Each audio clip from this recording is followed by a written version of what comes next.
అర్థమయ్యేటట్టు చెప్తా. ఇప్పుడు ఐపీఎల్ జరుగుతుంది కదా, మీకు ఎవరు అభిమానమైన క్రికెట్ ప్లేయర్ ఉంటాడు, విరాట్ కోహ్లీ. చాలా డబ్బులు పెట్టి 10,000 పెట్టి టికెట్ కొని స్టేడియంకి వెళ్ళారు. వచ్చిన వెంటనే ఓపెనర్కి వచ్చినాడు. మామూలు ఆఫ్ సైడ్ పోయే బాల్స్ ఆడడం ఆయనకి ఒక బలహీనత. ఆఫ్ సైడ్ పోయే బాల్ ఫస్ట్ బౌలింగ్లోనే ఆడాడు, అది వెళ్ళింది క్యాచ్.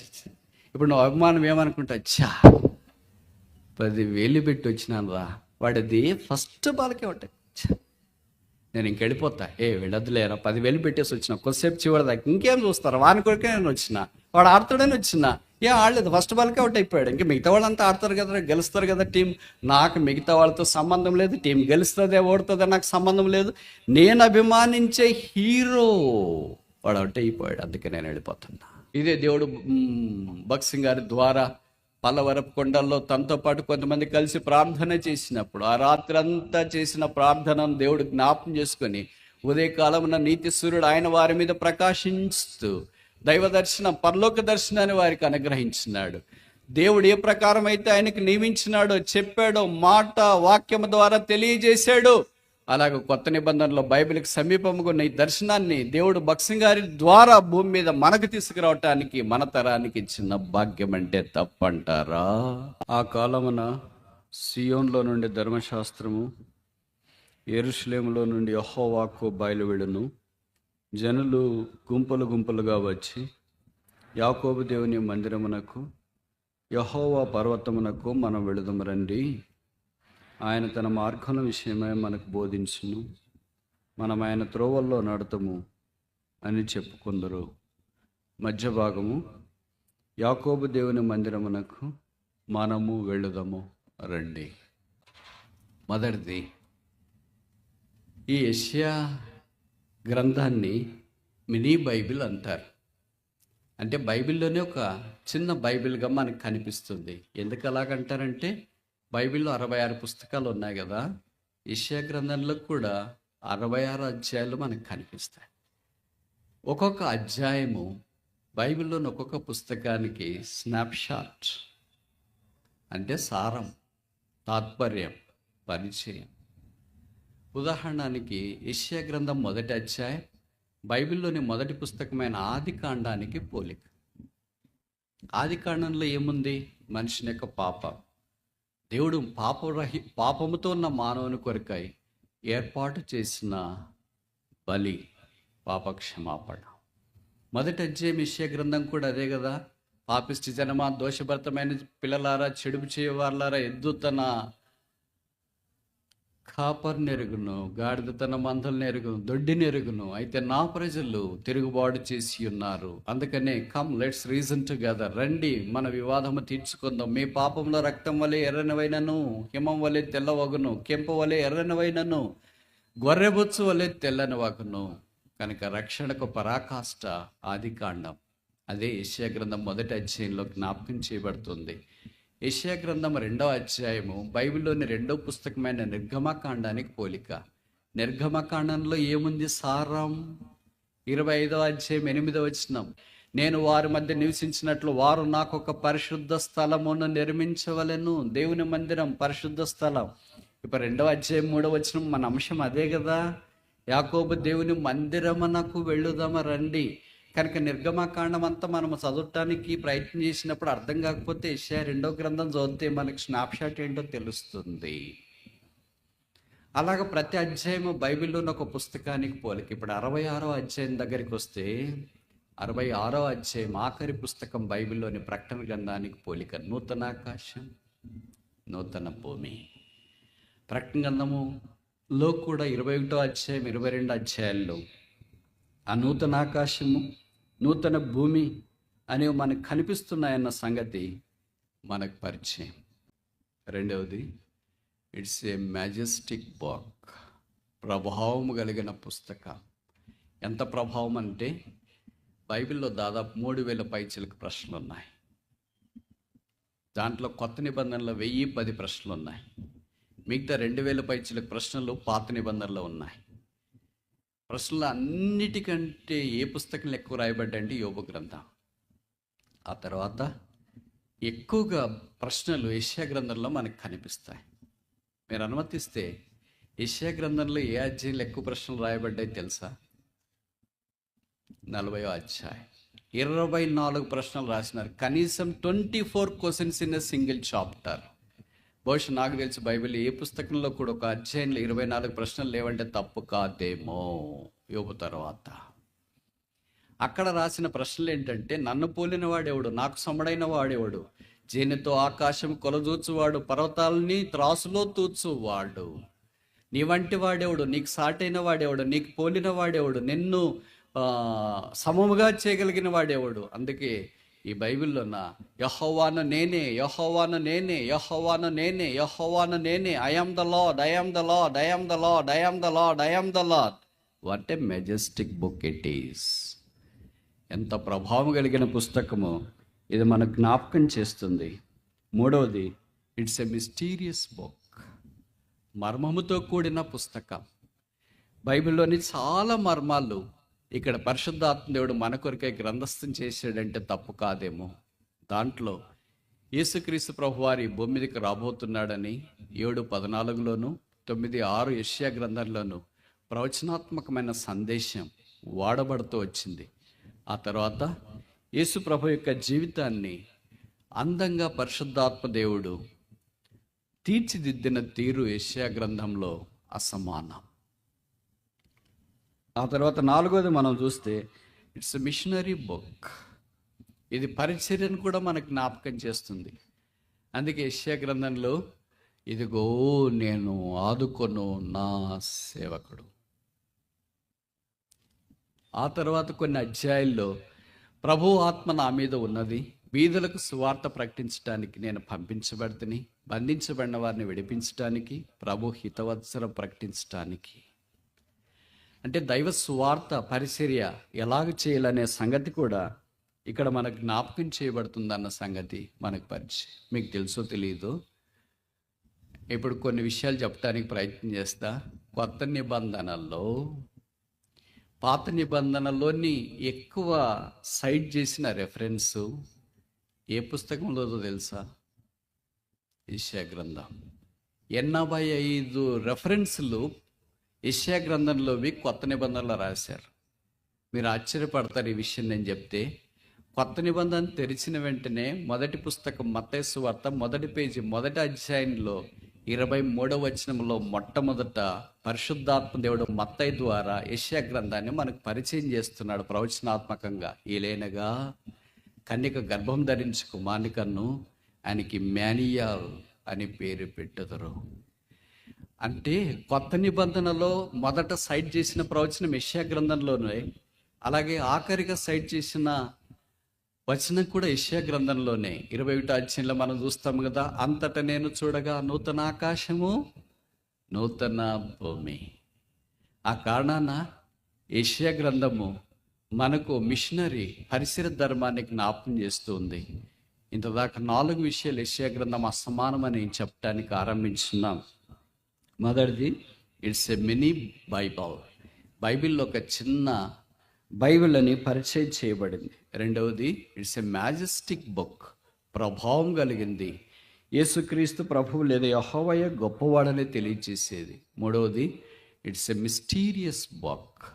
దైవ మర్మాన్ని మనకు ఉన్నట్లుగా కళ్ళకు కట్టినట్లుగా చూపించడానికి పరిశుద్ధాత్ముడు వేసిన చిత్రపటం యెషయా గ్రంథం. నాలుగవది, ఇట్స్ ఎ మిషనరీ బుక్. దేవుని యొక్క పరిచర్యలో ఎలాగ మనం పాలు పొందాలా అనేది యెషయా 6లోను, యెషయా బయటికి వెళ్ళి పరిచర్య చేయకమని పోయి, here I am send me, నేనున్నాను నన్ను పంపించు. ఐదవది ఆఖరిది, మెస్సియానిక్ బుక్ లేదా మిలీనియం బుక్.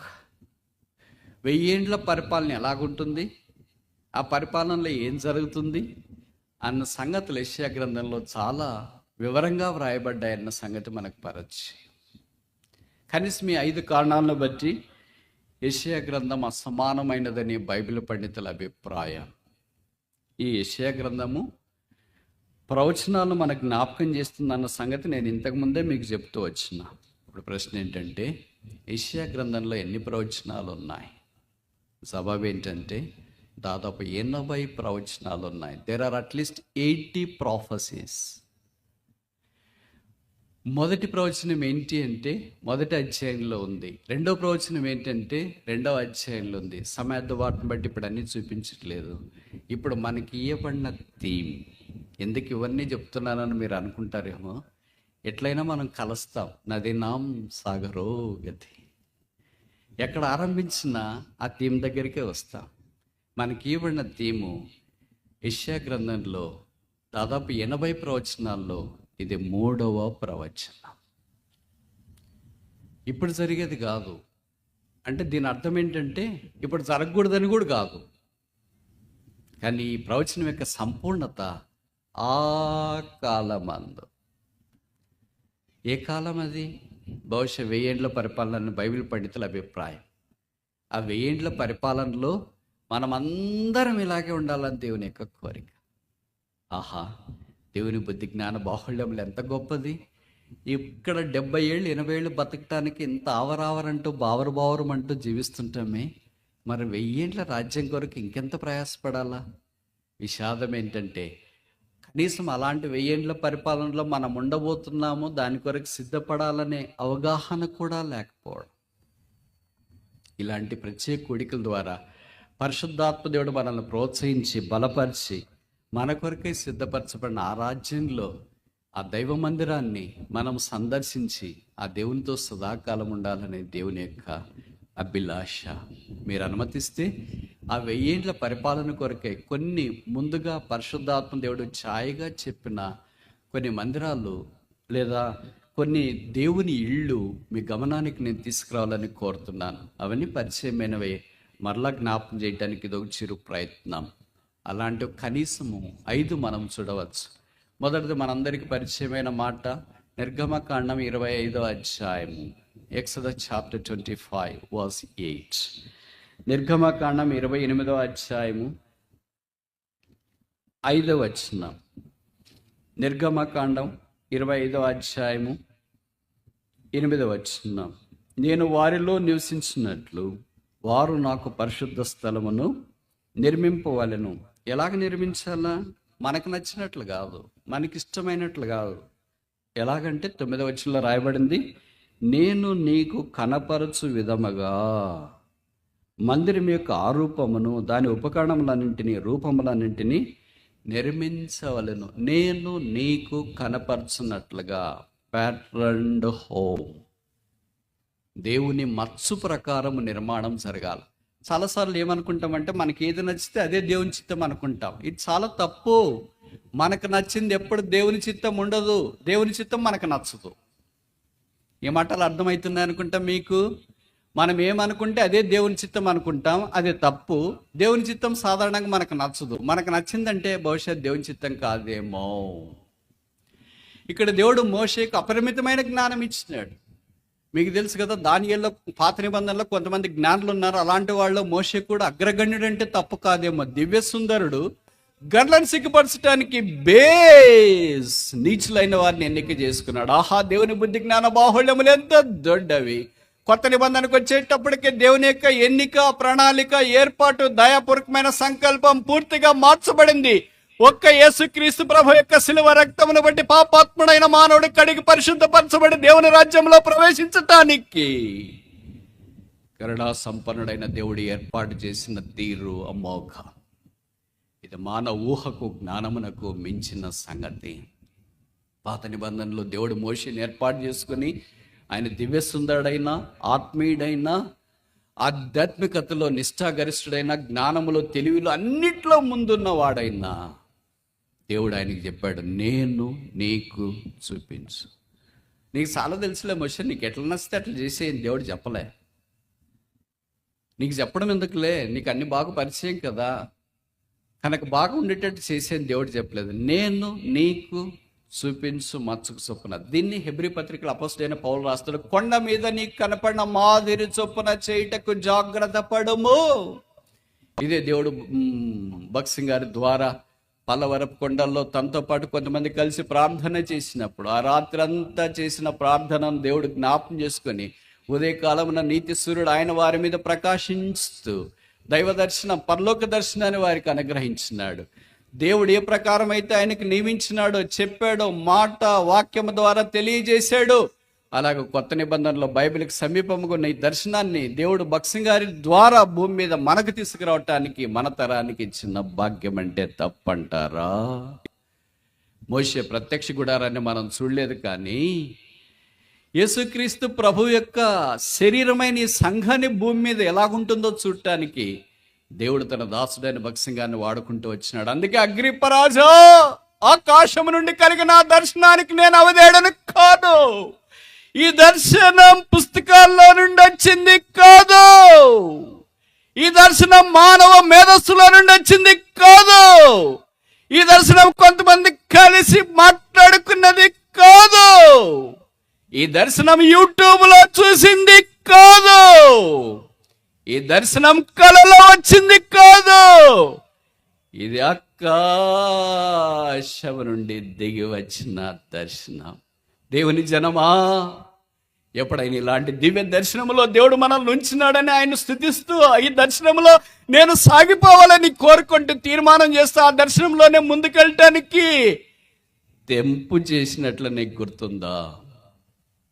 అందుకే అపోస్తలుడైన పౌలు అన్నాడు, అగ్రిప్పరాజు దగ్గర నిలబడి, అగ్రిప్పరాజా, నాకు కలిగిన దర్శనం భూమి మీద వచ్చింది కాదు, అపోస్తలుల వల్ల కలిగింది కాదు, సంఘం వల్ల కలిగింది కాదు, ఇతరుల వల్ల కలిగింది కాదు, పైనుండి వచ్చింది. నేను ఆ దర్శనానికి అవిధేయుడను కాను. I shall never be disobedient. మనం ఎన్నిసార్లు దైవ దర్శనానికి అవిధేయులమయ్యాం. ఇంకొక మాటలో చెప్పాలంటే, విధేయులమైన సందర్భాల కంటే అవిధేయులమైన సందర్భాలు కోకొల్లలంటే తప్ప కాదేమో. ఇదిగో మోషే కంటే గొప్పవాడు ఇక్కడ ఉన్నాడు.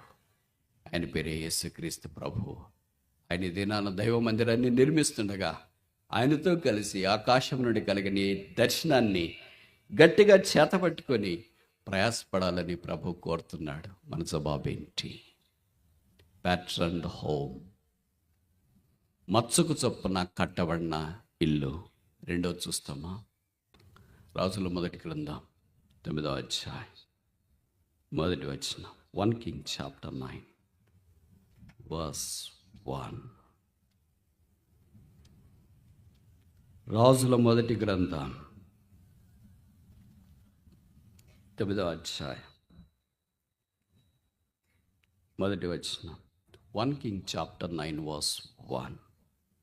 సొలొమోను యెహోవా మందిరమును రాజనగరును కట్టుటయు తాను చేయగోరినంతటిని చేయటయు ముగించిన తరువాత, మనకు తెలుసు సొలొమోను దేవుని మందిరాన్ని కట్టడానికి ఆరంభించినాడు.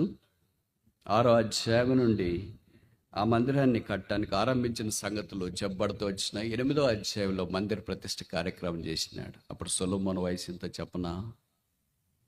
మీరు షాక్ అవుతారు. సొలొమోను మందిరం కట్టడానికి ఆరంభించినప్పుడు ఆయన వయసు ఎంత చెప్పనా? షాక్ అవుతారు.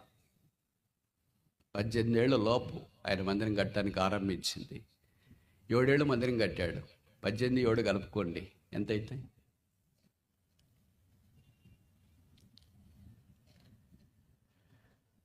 దాదాపు 25 సంవత్సరాలు అటు ఇటు అయ్యేటప్పటికీ దైవ సన్నిధిలో చేరి మోకరించి ఒక రాజుగా ప్రార్థన చేస్తే ఆ ప్రార్థనకు దేవుడు చలించి ముగ్ధుడైపోయాడు.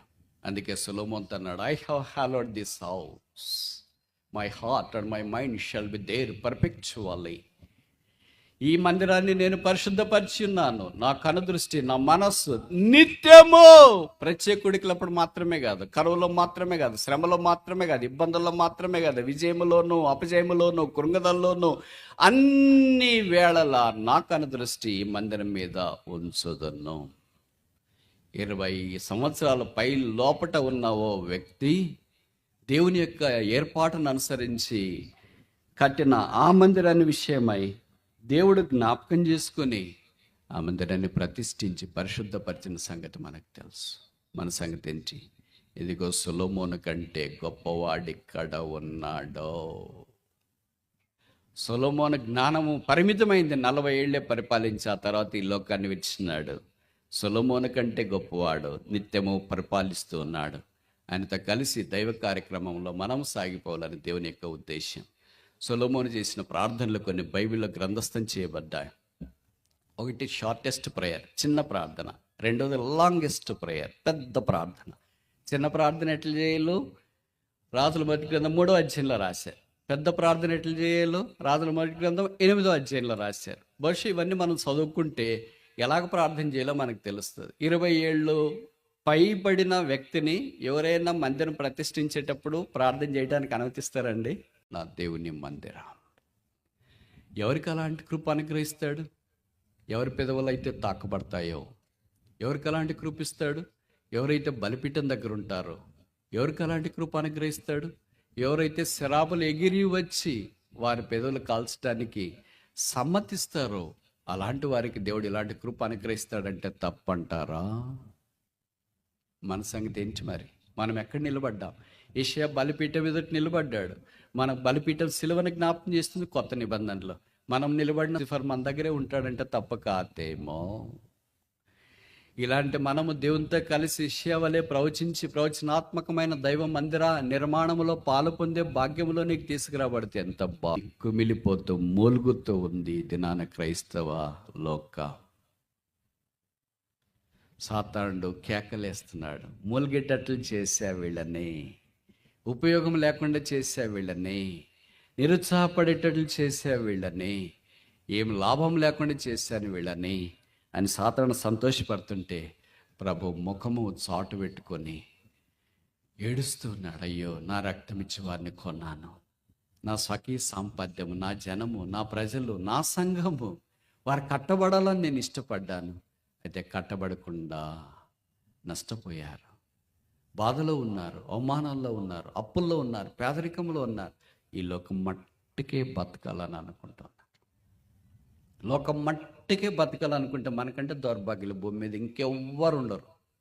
ఎందుకంటే మనం లోకాన్ని అనుభవించట్లేదు, అలాగే ప్రభువునే అనుభవించట్లేదు, మధ్యలో నిలిచిపోయాం, శాండ్విచ్. మనకంటే ఘోరమైన వాళ్ళు ఇంకెవరు ఉంటారు? ఇది నేను చెప్పే మాట కాదు, పౌలు కొరింథీయులకు రాస్తున్నాడు.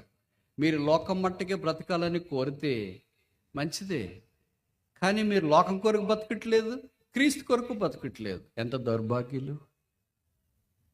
అనేక సందర్భాల్లో అలాంటి జీవితం మనం జీవించిన కారణం చేత క్రీస్తు కొరకు ముందుకు సాగలేకపోతున్నామంటే తప్పంటారా? దేవుని కొరకు తెంపు కలిగిన వారుగా ధైర్యం వహించి యెషయా వలె లోక సమాజం యొక్క పరిస్థితులన్నింటినీ దిగమింగుకొని ముందుకు దూసుకొని పోయిన ప్రవక్త దైవజనుడు యెషయా. ఇదిగో యెషయా కంటే గొప్పవాడు ఇక్కడ ఉన్నాడు. మత్తయి సువార్త 16వ అధ్యాయం 18వ వచనం. మత్తయి 16:18. Matthew chapter 16:18. ఈ బండ మీద నా సంఘమును కట్టుదును, పాతాళలోక ద్వారములు దాని ఎదుట నిలవనేరవని నేను నీతో చెప్పుచున్నాను. ఈయన కట్టుచూ ఉన్నాడు. ప్రజెంట్ హోమ్, ప్రస్తుత కాల గృహం, అదే దేవుని మందిరం. ఇప్పటిదాకా 4 మనం చూస్తూ వచ్చినాం. మొదటిది ప్యాట్రన్ హోమ్, పరలోక దర్శనం ద్వారా ఇయ్యబడిన గృహం. రెండవది ప్రామిస్డ్ హోమ్, వాగ్దానము ద్వారా ఇయ్యబడిన గృహం, సొలొమోను కట్టాడు. మూడవది ప్రాఫెసైజ్డ్ హోమ్, ప్రవచనం ద్వారా ఇయ్యబడిన గృహం, యెషయా మనకు పరిచయం చేస్తున్నాడు. నాలుగవది యేసు ప్రభువు వారు తన నోరు తెరిచి చెప్తున్న మాట ఇది, I will build my church, నేను కడతా అని. ప్రభు అంటే మనమేమంటాం, నువ్వు కట్టొద్దులే, సరిగ్గా కట్టవేమో, మేము కడతామంటాం. అందుకే చాలా సందర్భాల్లో మనమేమంటామంటే మా సంఘం, మా మందిరం, మా సేవకుడు అంటారు. ఎవరు చెప్పారు మీ సంఘం అని? ఎవరు చెప్పారు మీ మందిరం అని? ఎవరు చెప్పారు మీ సేవకుడని? బైబిల్ మనం నిన్ను చూసాం కదా, యెషయా గ్రంథంలో చెప్పబడింది కదా, నా మందిరము సమస్త జనులకు నా అని యేసుప్రభు చెప్తుంటే మేము మీది కాదులేదు. ప్రయాసపడింది మేము, ఖర్చు పెట్టింది మేము, అడిగిపోయింది మేము, కొమ్మలు నరికింది మేము, ఇటుకలు చేసింది మేము, అంతా మేము కట్టినాం, ఇది మీది కాదు మాది. ప్రభు ఏమంటున్నాడు అంటే కాదు నాది. I will build my church, ఈ సంఘము నేను కట్టుదును. The gates of the hell shall not prevail against it, పాతాళలోక ద్వారములు దాని ఎదుట నిలువనేరు. ఆ సంఘం భూమి మీద అంత బలమైనది. ఆ సంఘం అనే క్రీస్తు శరీరం కొరకు ప్రయాసపడేవాళ్ళు దేవునికి అవసరం. అలాంటి వాళ్ళు ఉన్నారా? నేను ఒక్క విషయం చెప్పి ముందుకెళ్ళటానికి ప్రయత్నం చేస్తా. బైబిల్లో కొంతమంది యోసేపులు ఉన్నారు, కనీసం 13 మంది ఉండొచ్చు. పాత నిబంధనలో 7 మంది, కొత్త నిబంధనలో 6 మంది ఉండవచ్చు. మనకి యోసేపు అంటే ఒక్కడే, యాకోబు కుమారుడు మాత్రమే పరిచయం, మిగతా వారు పరిచయం ఉండరేమో. యోసేపుల గురించి అందరిని గురించి నేను చెప్పను, కానీ పాత నిబంధనలో ఉన్న యోసేపు, కొత్త నిబంధనలో కనిపించి 2-3 యోసేపుల గురించి మాత్రమే నేను చెప్పడానికి ప్రయత్నం చేస్తా. ఎందుకు ఆ సంగతి మీరు మాట్లాడుతున్నారు అని అంటే, ఇప్పుడు నేను చెప్పిన తర్వాత బహుశా మీలో కొంతమందికి అర్థం కావచ్చు. మొదటిది, యోసేపు ఆదికాండంలో చెరసాల్లో వేయబడినప్పుడు నిష్కారణంగా తన సహోదరులు ఆయన దగ్గరికి వస్తే కరువు కాలంలో వారిని పెంచి పోషించినాడు. ఇశ్రాయేలు యొక్క కుమారులను, యూదా గోత్రాన్ని, లేవి గోత్రాన్ని ఆయన పెంచి పోషించి మిగతా గోత్రాలందరినీ వారిని సంరక్షించినాడు. అందుకనే యోసేపు ఆదికాండం ఆఖరి అధ్యాయంలో వాళ్ళ నాన్నగారు చనిపోయిన తర్వాత వాళ్ళ సహోదరులు భయపడుతున్నారు. ఇంకా నాన్నగారు చనిపోయారు, ఇప్పటిదాకా నాన్నగారు ఉన్నారు కనుక మనం వాళ్ళని ఏమనలేడని అనుకున్నాము, ఇప్పుడు నాన్న చనిపోయాడు కదా మనకి ఏమైనా కీడి చేస్తారేమన్నా భయపడుతుంటే యోసేపు అన్నాడు, భయపడకూడదు, నేను మిమ్మల్ని మీ పిల్లలను పోషించేదను. అది మొదలుకొని ఇప్పటిదాకా వారెప్పుడు భయం లేకుండా యోసేపు ద్వారా కాపాడబడుతూ వచ్చిన. ఇప్పుడు యోసేపు ఏం చేశాడంటే యూదా గోత్రాన్ని, లేవి గోత్రాన్ని, అలా 11 గోత్రాలైన వారందరినీ పోషించినాడు. అంటే అర్థం ఏంటంటే యూదా గోత్రంలో నుండి వచ్చే ఇశ్షైలో నుండి వచ్చే దావీదులో నుండి వచ్చే యేసుక్రీస్తు ప్రభు వారి యొక్క జన్మకు కారణమైన యూదా గోత్రము నశించిపోకుండా సంరక్షించాడు. ఈ దురదృష్టి మనకు కలిగి ఉన్నామా? ఒక ఎదురు వ్యక్తిని పోషిస్తున్నారంటే ఎదురు వ్యక్తిని వ్యక్తిగానే చూసినాడా? కాదు, ఆ వ్యక్తిలో నుండి రాబోయే రక్షకుణ్ణి చూచాడు. ఆ రక్షకుడైన యేసు ద్వారా కలగబోయే సంఘము అంటే నిన్ను నన్ను కూడా యోసేపు ఆదికాండంలోనే పోషించాడంటే తప్ప, ఇదిగో యోసేపు కంటే గొప్పవాడు ఇక్కడ ఉన్నాడు. ఆయన పేరు యేసుక్రీస్తు ప్రభువా. ఇప్పుడు కొత్త నిబంధనలు యోసేపుల గురించి చెప్పడానికి ప్రయత్నం చేస్తా. కొత్త నిబంధనలో యోసేపు మత్తయి సువార్త 1వ అధ్యాయంలో మనకు పరిచయం అవుతున్నాడు. ఆయన నీతిమంతుడు, భక్తి కలిగిన వాడు, మరి ఆయనకు ప్రదానం చేయబడింది. అయితే పరిశుద్ధాత్మ ద్వారా గర్భం ధరించి కుమారుని కనబోతుందన్న సంగతి యోసేపుకి తెలిసింది. యోసేపు అది కఠినమైన దాన్ని అంగీకరించడానికి ఇష్టపడ్డాడు. యేసు భూమి మీదకి కన్య గర్భంలో నుండి ఉద్భవించినాడు. ఒక్క యోసేపు యొక్క త్యాగం యేసు ప్రభు ఈ భూమి మీదకి రావటానికి కారణమైంది. అంటే యేసుక్రీస్తు ప్రభు ఈ భూమి మీదకి వచ్చినాడంటే ఆయనతో పాటు ఆయన సంఘం, ఆయన శరీరమైన మనం కూడా ఈ భూమి మీదకి రావటానికి యోసేపును దేవుడు వాడుకున్నాడంటే తప్ప. ఇప్పుడు మూడోది కొద్దిగా విశితంగా చెప్పడానికి ప్రయత్నం చేస్తా. మార్కు సువార్త 15వ అధ్యాయం, mark chapter 15. Mark chapter 15, mark సువార్త 15వ అధ్యాయం. మార్క్ సువార్త 15వ అధ్యాయం 43వ వచనం. గనుక సాయంకాలం అయినప్పుడు అరిమతయి యోసేపు తెగించి పిలాతు నొద్దకు వెళ్ళి యేసు దేహము తనకిమ్మని అడిగెనో. ఈయన అరిమతయి యోసేపు. అరిమతయి అనేది ఒక ఊరు. ఈ ఊర్లో నుండి ఇంకో గొప్ప ప్రవక్త వచ్చినాడు. బహుశా మీకు గుర్తుందో లేదో. ఆ ప్రవక్త పేరు ఏంటి?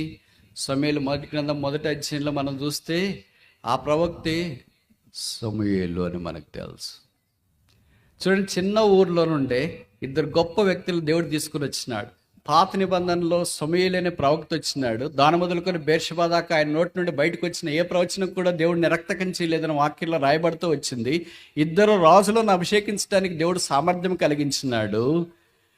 అలాంటి ఊర్లో నుండి, అంటే అది ఏ ఊరు అని మీరు భయపడుతున్నారేమో, లేకపోతే అది ఇది ఒకటే ఊరు అన్నా కాదా లేదా బ్రదర్ అలాగా చెప్పేస్తున్నాడా అని అనుకుంటున్నారేమో. మీకు ఎవరికైనా ఓపికన్న వాళ్ళు సమూయేలు మొదటి గ్రంథము 1వ వచనం వైపు మీకు గమనం ఉంచడానికి ప్రయత్నం చేయండి. సమూయేలు మొదటి గ్రంథం 1వ అధ్యాయం 1వ వచనం. ఎఫ్రాయిము మన్యమందు రామతైమోఫీము. రామతోయము, అరమతయి అంటే రామతయి. ఇది పలికి పలికి పలికి ఏమైందంటే అరిమతయి అయింది.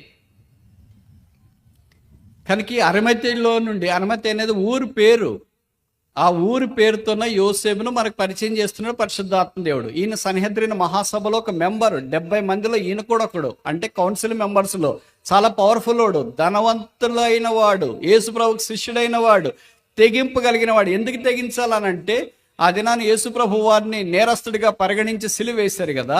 సిలువ వేసిన తర్వాత ఆయన దేహాన్ని సిలువ మీదే ఉంచితే 3 గంటలకు మధ్యాహ్నం చనిపోయాడు కదా. ఇప్పుడు రాబందులు వచ్చి ఏం చేస్తాయంటే ఆయన దేహం అంతా కోడలతో కొట్టారు కనుక చీలిపోయింది, రక్తం ప్రవహించింది. ఇంకా ఆల్మోస్ట్ రక్తము ఇంకేం ఒక్క చుక్క కూడా భవిష్యత్తు లేదేమో. ఆ మాంసాన్ని ఇప్పుడు ఏం చేస్తాయంటే రాబందులు వచ్చి పిక్కు తింటాయి. సాయంకాలం 6 సూర్యాస్తమయంలోగా శరీరములోని మాంసం అంతా రాబందులు పిక్కు తింటాయి, ఎముకలన్నీ కిందికి వేలాడతాయి. అలాగ లేకుండా అంటే యేసు శరీరాన్ని గురించి ఎందుకు అరిమతయి యోసేపు అంత పట్టింపు కలిగి ఉన్నాడంటే శరీరం అంటే ఏంటి? ఎఫెసీ పత్రిక 1వ అధ్యాయంలో మనం చూస్తాం ఆఖరి వచనాల్లో క్రీస్తు సంఘమునకు శిరస్సు అయి ఉన్నాడు.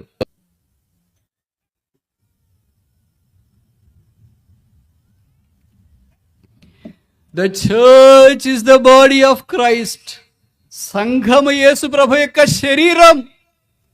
యేసు ప్రభు శరీరం నాకు ఇమ్మని అరిమతయి యోసేపు అడిగినాడంటే రాబో దినాల్లో సంఘాన్ని గురించిన గురుతరమైన బాధ్యత మోసుకోవటానికి నేను సిద్ధంగా ఉన్నాను, నా మీద మోపండి.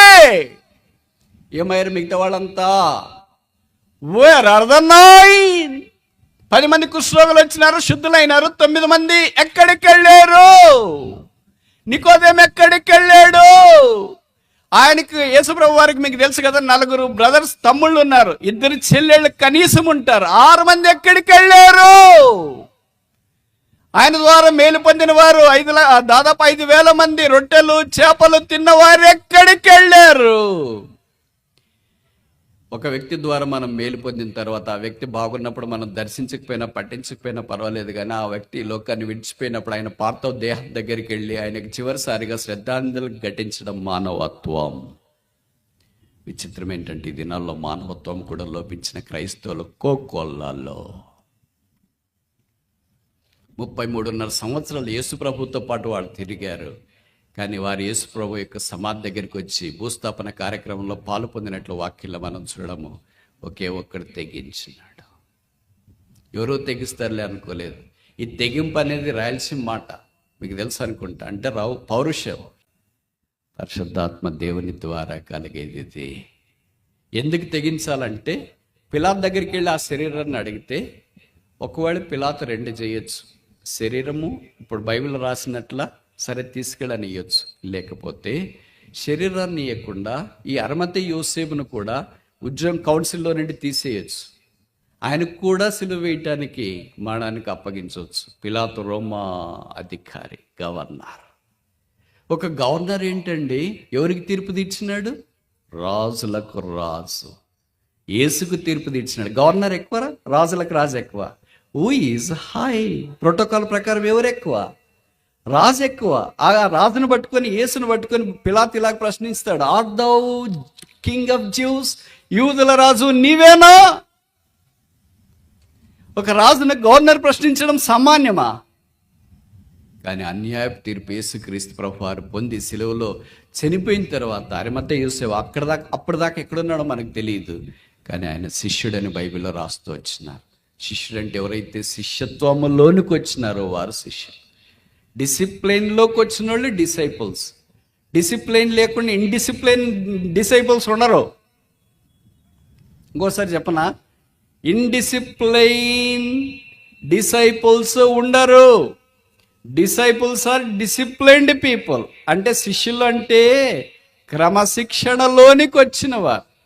క్రమశిక్షణ లేనివారు శిష్యులు కాలేరు. యేసుప్రభుకి ఎప్పుడు 2 గుంపులు ఉంటాయి. మొదటి గుంపు ఏంటంటే ఫ్యాన్స్, రెండో గుంపు ఏంటంటే ఫాలోవర్స్. ఫ్యాన్స్ అంటే అభిమానులు, ఫాలోవర్స్ అంటే అనుచరులు. ఫ్యాన్స్ ఎవరికైనా ఉంటారు కదా, టీవీ సీరియల్ చేసే వాళ్ళకి, యూట్యూబర్స్కి ఫ్యాన్స్ ఉంటారు, క్రికెట్ ఆడే ప్లేయర్స్కి కూడా ఉంటారు. కొంతమంది ఫ్యాన్స్కి అంటే అభిమానులకు అనుచరులకు తేడా ఏంటంటే అభిమానులు లక్షలు ఉంటారు, అనుచరులు చాలా తక్కువ మంది ఉంటారు.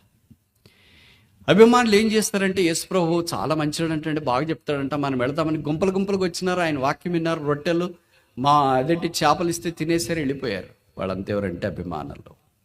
యేసు ప్రభు అంటే మాకు కూడా అభిమానం ఉంది, ఆయన ఫోటో మా ఇంట్లో కూడా పెట్టుకున్నామండి, ఆయన చర్చికి కూడా అప్పప్పుడు వెళ్తామండి. అభిమానులు పరలోక రాజ్యంలోనికి ప్రవేశించలేరు. అభిమానులు అంటే మంచి జరిగినప్పుడే. మీకు అర్థమయ్యేటట్టు చెప్తే, ఇప్పుడు ఐపీఎల్ జరుగుతుంది కదా, మీకు ఎవరు అభిమానమైన క్రికెట్ ప్లేయర్ ఉంటాడు, విరాట్ కోహ్లీ. చాలా డబ్బులు పెట్టి 10,000 పెట్టి టికెట్ కొని స్టేడియంకి వెళ్ళారు. వచ్చిన వెంటనే ఓపెనర్కి వచ్చినాడు. మామూలు ఆఫ్ సైడ్ పోయే బాల్స్ ఆడడం ఆయనకి ఒక బలహీనత. ఆఫ్ సైడ్ పోయే బాల్ ఫస్ట్ బౌలింగ్లోనే ఆడాడు, అది వెళ్ళింది, క్యాచ్. ఇప్పుడు నువ్వు అభిమానం ఏమనుకుంటా, 10,000 పెట్టి వచ్చినాను రా, వాడిది ఫస్ట్ బాల్కే ఉంటాయి, నేను ఇంకెళ్ళిపోతా, వెళ్ళొద్దులేరా, 10,000 పెట్టేసి వచ్చిన, కొద్దిసేపు చివరిదాకా ఇంకేం చూస్తారు, వాని కొరికే నేను వచ్చిన, వాడు ఆడుతాడని వచ్చిన, ఆడలేదు, ఫస్ట్ బాల్కే అవుట్ అయిపోయాడు. ఇంకా మిగతా వాళ్ళంతా ఆడతారు కదా, గెలుస్తారు కదా టీం, నాకు మిగతా వాళ్ళతో సంబంధం లేదు, టీం గెలుస్తుందే ఓడుతుందే నాకు సంబంధం లేదు, నేను అభిమానించే హీరో వాడు అవుట్ అయిపోయాడు, అందుకే నేను వెళ్ళిపోతున్నా. అభిమానం అంటే ఏం చేస్తుందంటే, బాగున్నంత దాకా చప్పట్లు కొడుతుంది, 4లు 6లు కొడితే చప్పట్లు కొడుతుంది, అవుట్ అయిపోతే అని వెళ్ళిపోతుంది. వాళ్ళ అభిమానులు. అనుచరులు, ఫాలోవర్స్ అంటే ఎవరంటే, కష్టంలోనైనా, బాధలోనైనా, దుఃఖంలోనైనా, కృంగదల్లోనైనా, అవమానంలోనైనా, రోగంలోనైనా వెంబడించేవారు అనుచరులు. యేసు ప్రభు వారికి లక్షల దాకా బహుశా అభిమానులు ఉండొచ్చు. There are lakhs of fans, but he has only 12 followers. 12 మంది మాత్రమే ఆయన అనుచరులు ఉన్నారు. గొర్రెపిల్ల ఎక్కడికి వెళ్ళనో వారు అక్కడికి వెళ్ళేవారు. యేసు ప్రభు అలసిపోయిన ఆయన దగ్గరే ఉండేవారు, దాహం వేసిన ఆయన దగ్గరే ఉండేవారు. ఆయన గెత్సెమనే తోటలో చెప్పబడుతుంది కదా, ఆయన బాధపడుతూ ప్రార్థన చేసిన ఆయన దగ్గరే ఉండేవారు. శిలువ మీదకి వెళ్ళిన ఆయన దగ్గరే ఉండేవారు. భూస్థాపన అయిన ఆయన దగ్గరే ఉండేవారు. ఆయన జీవమైన మరణమైన ఆయన దగ్గరే ఉండే ఆయన్నే వెంబడించేవారిని ఏమంటారంటే అనుచరులు అంటారు. ఇప్పుడు చెప్పండి, మనం ఫ్యాన్సా ఫాలోవర్స్? అభిమానుల అనుచరుల? ఎవరో తెలీదా? నాకు తెలుసు మనలో చాలా మంది మీ అభిమానులు. ఎందుకు బ్రదర్ అనుచరులు ఎందుకు కాదు? Why are not we followers? ఎందుకు మనం అనుచరులు కాదు? అనుచరులు బైబిల్లో చాలా తక్కువ మంది ఉన్నారు. అపోస్తలుడైన పౌలు కొరింథీయులకు రాస్తూ 1వ పత్రిక 11వ అధ్యాయం 1వ వచనంలో అన్నారు, be followers of me as I follow Jesus Christ. నేను క్రీస్తుని పోలి నడుచుకున్న ప్రకారం మీరును నన్ను పోలి నడుచుకొనడి. ఫాలోయింగ్ యేసు. యేసుని వెంబడించుట చాలా ప్రాముఖ్యమైన సంగతి. యేసుని వెంబడిస్తే ఏమైద్ది? ఫాలోవర్స్ అయితే ఏమైద్ది? ఫ్యాన్స్ అయితే ఏమైద్ది? అనుసరిస్తే ఏమవుతుంది? అభిమానిస్తే ఏమవుతుంది?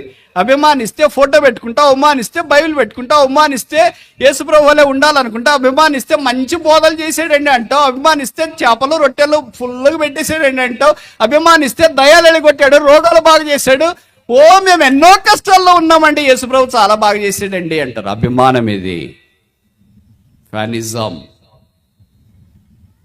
అక్కడే ఆగిపోవద్దు. అక్కడే ఆగితే నష్టంలో ఉంటావు.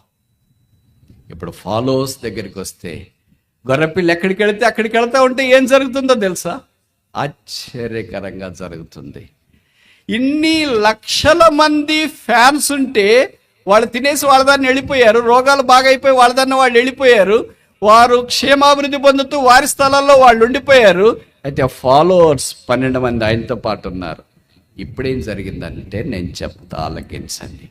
అపోస్తుల కార్యాల్లో అడుగుపెట్టిన తర్వాత ఈ ఫాలోవర్స్ 12 మంది ఏం చేశారు? భూమిని తలకిందల చేశారు.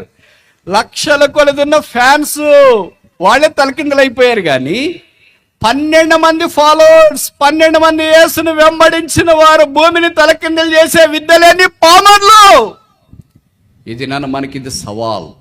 మనం ఆయన్ని అభిమానించే అభిమానులమా, ఫ్యాన్సా, లేదా అనుసరించే ఫాలోవర్సా? ఫాలోవర్స్ అయితే, అనుసరించే వారమైతే అపోస్తుల కార్యం మన కొరకు కూడా ఉంది. అపోస్తుల కార్యంలో ప్రవేశించవచ్చు, అపోస్తుల కార్యంలో యేసును ప్రకటించవచ్చు, అపోస్తుల కార్యంలో యేసుని గురించి మాట్లాడవచ్చు. అపోస్తుల కార్యములు యేసు నెరగని వారికి అనేక సంగతులు బోధించి క్రీస్తు వైపు తీసుకురావడానికి అవకాశం ఉంది. అలాంటి వారే యేసును వెంబడించే ఫాలోవర్స్. వాళ్ళు ప్రభుకు సంఘంలో కావాలి. మా సేవకులు చాలా మంచివారండి, మా మందిరం చాలా మంచి అభిమానులతో. లక్ష్యం గారు చాలా గొప్పవాడండి, చాలా పరిచయం చేసాడండి, మా ఊరు కూడా వచ్చాడండి. అభిమానం కాదు ప్రాముఖ్యం, అనుసరించుట. ఆయన ప్రార్థన పడంటే మనం విశ్వమంతాన్ని చేయాలి కదా. ఆయన విశ్వాసం కొండను పెకలిస్తే మనం విశ్వమంతైన విశ్వాసం ఉండాలి కదా. ఫాలోవర్స్, వెంబడించే వారి ద్వారా దేవుడు ప్రజెంట్ మందిరాన్ని కట్టాలని కోరుతున్నాడు. ఇప్పుడు అరిమతయి యోసేపు ఏం చేశాడంటే తెగించి పిలాతు దగ్గరికి పోయాడు. ఉద్యోగం పోయినా పర్లేదు, ఇంటికి భార్య రానికపోయినా పర్లేదు, నన్ను ఎవరు పట్టించకపోయినా పర్వాలేదు, ఇదే ఫైనల్, జరిగితే జరుగుతుంది, జరగకపోతే అంతే. ఎస్తేరు వల్లే ఎస్తేరు తెగించిపోయింది. అటన్నగా అవుతుంది, ఇటన్న అవుతుంది. ఇప్పుడు దేవుని సంఘం కొరకు క్రీస్తునే తెంపలేని వాళ్ళు వద్దు. ఫ్యాన్స్